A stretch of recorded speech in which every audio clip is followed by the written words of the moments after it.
हीरा झलके द्वार पर, हीरा झलके द्वार पर, निरखे कोई सूरा हो। हीरा झलके द्वार पर, निरखे कोई सूरा हो। जिमि आसन है संत को, बैठे हुई धीरा हो। जिम आसन है संत को, बैठो हुई धीरा हो। सुन्न समाधि लगाई के, पहुँचे वही तीरा हो। सुन्न समाधि लगाई के, पहुँचे वही तीरा हो। बाजे बिरहिनी बांसुरी, बाजे बिरहिन बांसुरी, सुन के गई पीरा हो। बाजे बिरहिन बांसुरी, सुन के गई पीरा हो। आठ पहर नौ बत झरे, आठ पहर नौ बत झरे, अति गरुड़ गंभीरा हो। आठ पहर नौ बत झरे, अति गरुड़ गंभीरा हो। गंगा जमुन के बीच में, एक झीर नीरा हो। गंगा जमुन के बीच में, एक झीर नीरा हो। पूरब से पश्चिम में, अति गगन गंभीरा हो। पूरब से पश्चिम भय, अति गगन गंभीरा हो। यह हीरायन मोल है, सबके घट पूरा हो। यह हीरायन मोल है, सबके घट पूरा हो। कहे कबीर धर्मदास से, पायो पद पूरा हो। कहे कबीर धर्मदास से, पायो पद पूरा हो। हीरा झलके द्वार पर, निरखे कोई सूरा हो। बिल्कुल सही कहा इन्होंने कि भीखा ने कहा, भीखा दीखा कोई नहीं, सबकी गठरी लाल, आ गांठ खोल जानत नहीं, घूमत फिरत कंगाल। तो सबके गठरी में तो लाल है, सबके गठरी में हीरा है, लेकिन न जानने से सब कंगाल बना हुआ। हीरा फल के द्वार पर, निरखे कोई सो रहा। आप कबीर साहब जी कहना है कि वह हीरा, वह आत्मा, वह परमात्मा द्वारे पर बिल्कुल झलक रहा है। अरे बोल रहा है, चल रहा है, फिर रहा है, तो हीरा के हिसाब से न चल रहा है। अब वह हीरा निकल जाए तो काम खत्म हो जाए। तो द्वारे पर झलकत हो, लेकिन न देखा था, न पकड़ा था, यूँ तो बात है। तो कहते कि निरखे कोई सूरा हो। कोई महावीर, कोई महावीर ही, महासूर व्यक्ति ही, सूरवीर ही इसे पकड़ सकता है, निरख सकता है, देख सकता है। सबके बस का तो नहीं होता है।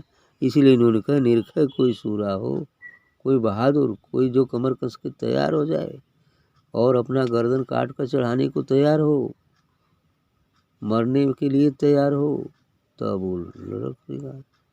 अभी बचौलो चाहते कि मरबो न करें, अब पाओ जाए तो कैसे हो, है ना। यही चीज़ होता है।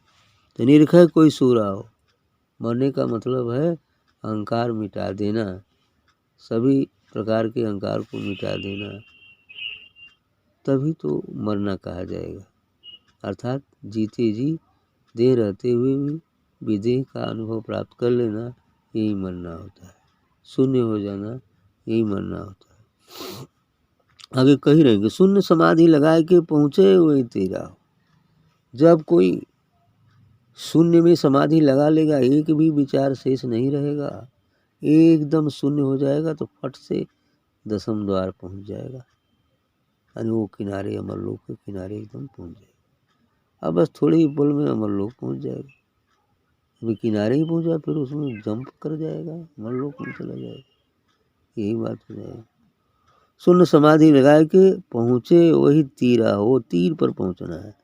वहाँ क्या होता है कि बाजे विरहीन बांसुरी, वो बांसुरी की आवाज़ वहाँ विरहिनी बांसुरी बाजती है, सुन की गई पीरा, और बांसुरी का आवाज़ सुनत है और धीरे धीरे दर्द अब कम हो जाई, जौन थकान कुल रास्ते के रही वो धीरे धीरे कम हो जाएगा। थकान भी तो हो ही जाती है, थकान इतनी बड़ी हो जाती है, मुझे मरही वाला बा, मरत बा, मर गल बा तो थकान है ना बा। आ जब वो बांसुरी और वो दिव्य प्रकाश देखी जी जाई, फिर काम खत्म है ना। ये हो जाएगा वो अमृत रस का जहाँ बौछार लगल, वो बूंद टपकल, तो फिर जी जाएगा। ये चीज़ हो है। सुन समाधि लगाए के पहुँचे वही तीरा हो, बाजे बिरिन बांसुरी सुन की गई पीरा हो। वो सुनत पीड़ा कुल खत्म, अशांति सब दूर, ये हो जाता है। कहे 8 पहर नौबत झरे अति गर्व गंभीरा, इतने नहीं, 8 पहर, 4 पहर दिन 4 पहर का रात, वो नौबत अर्थात वो अमृत रस झरते ही रहता है, और ये नौबत बजती ही रहती है। बांसुरी नगाड़ा ढोल मजीरा कुल बजते ही रहता है, जैसे हमेशा 24 घंटे चलता है। वो आनंद, वो अमृत रस का पान करना, ये सब होते रहता है, तो कहाँ से वहाँ दुख रहेगा। दुख नाम की तो कोई चीज़ ही नहीं हमारा। सुख दुख से वो परे की स्थिति है। सुख दुख तो संसार में होता है, ये संसार से परे है। आगे कह रहे कि गंगा जमुन के बीच में एक झिरहिर नीरा हो, गंगा और जमुना के बीच में वह झिरहिर नीरा, थोड़ा थोड़ा पानी आओ तो झिरझिर झिरझिर आ रहा है। अरे जमुन ये संसार हो गया, गंगा वो जो है आपका अमरलोक हो गया। अब और बढ़े को तो और बढ़ जाए ऊपर, महाशून्य में चल जाए, शून्य जो है गंगा हो गया। अब शून्य में जाते तो थोड़ा थोड़ा झिरझिर झिरझिर आओ तो है ना। और वही कहो प्यास बा तो तनी ठंडा तो लगबे करी, और थोड़ा सा पी ले तो और प्यास मिल जाएगी, बस यही बात है। हाँ तो झिरहिर नीरा हो, झिरहिर एकदम नीर शुद्ध चैतन्य, वो आत्मा का दिव्य प्रकाश वही नीर है, शुद्ध है एकदम परम पवित्र। अब उसको पीते ही प्यास मिट जाती है, जिज्ञासा समाप्त हो जाती है। अब क्या होगा। तो पूरब से पश्चिम भय अति गगन गंभीरा हो, तो ये पूरब से पश्चिम हो गया, पूरब से पश्चिम भय अति गगन गंभीरा हो, यानी इस संसार से परमार्थ में चले जाएगा, पूरब से पश्चिम हो गया। अब वहाँ गंभीर हो गए, वहाँ से जाने के बाद अब शांत हो गए। सूर्य जैसे पूरब से पश्चिम चला जाता है, तो मान लो कि थकान उसकी दूर हो गई, दिन भर चलता है, रात को आराम कर लेता है।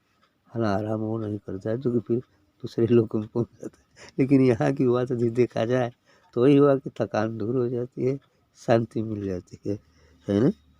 यही बात है। यह हीरा अनमोल है, सबके घट पूरा हो। अंत में बात कर रहे हैं कि यह हीरा अनमोल है, इसका कोई मूल्य ही नहीं दिया जा, इसका कोई मूल्य ही दिया नहीं जा सकता है, इतना बहुमूल्य है, इसलिए उसको अनमोल कह दिया गया है। अनमोल का ये अर्थ नहीं हो सकता कि बिना मूल्य का है, बल्कि अनमोल का इतना ये अर्थ है कि उसका मूल्य ही कभी किसी के द्वारा दिया नहीं जा सकता, इतना मूल्यवान है, इसलिए अनमोल कहा गया। कोई उतना योग्य नहीं कि उसके मूल्य का चुकता कर पाए, इसलिए अनमोल कहा गया। तो इसलिए कहते हैं कि यह हीरा अनमोल है, सबके घट पूरा हो, और यह हीरा सबके शरीर में विद्यमान है, सबके घट पूरा है, सर घट घट में विराजमान है। वही आत्मा घट घट में विराजमान है, वही सद्गुरु व परमात्मा घट घट में विराजमान है। उसी को कह रहे हैं कि यह हीरा अनमोल है, सबके घट पूरा हो और सबके घट में सबके शरीर में विद्यमान है, पूर्ण रूप से है। कहीं कबीर धर्मदास से पायो पद पूरा। अब जब ये समझ में जिसके आ जाए तो वही कबीर साहब कहते हैं धर्मदास की, तब ये जब बोध हो जाए तो पूरा पद प्राप्त हो जाएगा और पूरा हो गया। ये चीज यानी पता चल गया हीरा का तो हो गया पूरा। यस।